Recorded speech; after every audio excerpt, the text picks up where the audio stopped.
Hi and welcome to TFI Global, the foreign affairs and geopolitical analysis arm of the TFI Media Group. I'm your host Atul Mishra. Let's begin.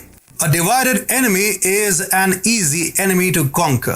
It seems like Putin is doing the same by using Greece. The Russian leader has sharpened his axe to split the EU and NATO down the middle.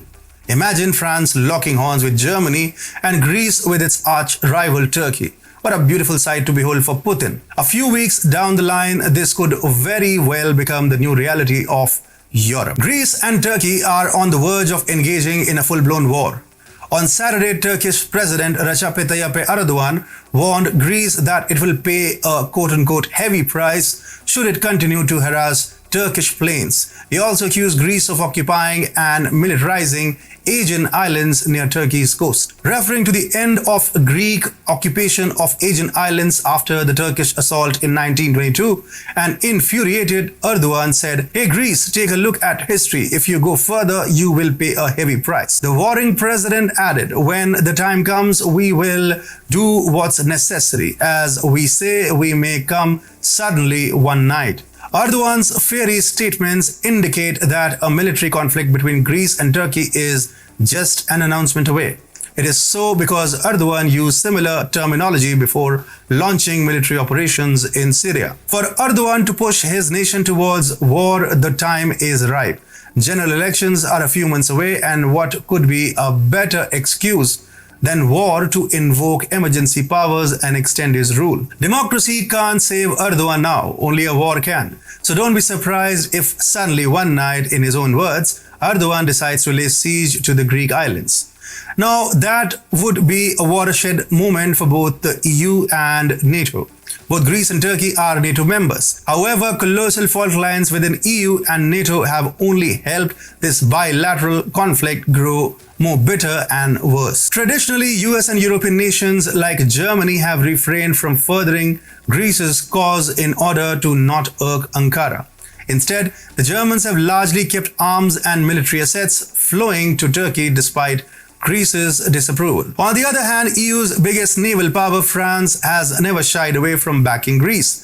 In August 2020, when tensions flared up between Greece and Turkey, Paris was quick to reinforce Greece with its 2 Rafale fighter jets and a naval frigate. The French frigate Lafayette also held exercises with the Greek Navy and stayed in the area until the tensions subsided. It's no secret that once military skirmishes and the war of words between the two NATO powers escalate to a full-blown crisis, EU is bound to get split into two rival blocs. The pro-Turkey flank led by Germany and the pro-Greece flank led by France. It's evident that a Greece-Turkey conflict will have long-lasting consequences for NATO.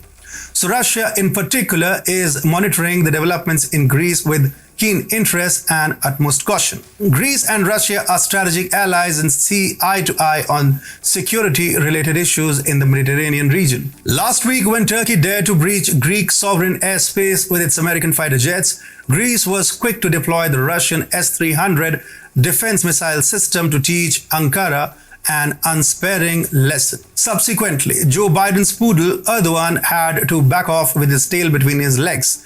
Greece's bold move against Turkey had Russia written all over it. Interestingly, in the backdrop of the rising Greece-Turkey tensions, Putin has directed Russia's navy to deploy a nuclear submarine near Turkey's coast. This is a highly unusual move since Russia generally refrains from deploying its nuclear sets near Europe. Putin's nuclear buildup near Turkish borders could really set the alarm bells ringing in Ankara.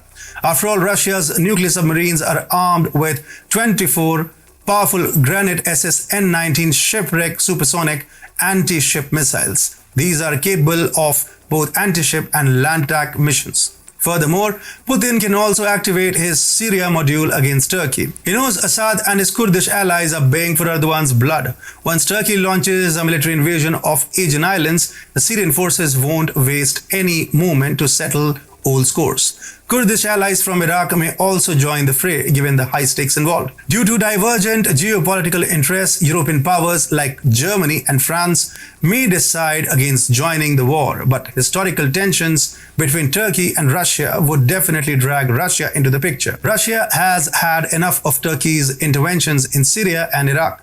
Both Syria and Iraq are Putin's allies. Adding to that, Erdogan's inflammatory actions in the Bosphorus and Dardanelles Straits have also rubbed Greece and Russia the wrong way. This week, Turkey announced a fourfold hike in the transit fees for ships passing the Turkish straits. Greece has already declared this move unacceptable and has sought Russia's assistance. Russia is definitely playing a long game here. By helping Greece win the war against Turkey, it will be killing two birds with a single stone. Firstly, a down and out tamed Turkey will be easier for Russia to deal with. And secondly, it will break NATO's unity once and for all. NATO is already counting its last breath, and Russia's support for Greece will be the final nail in its coffin.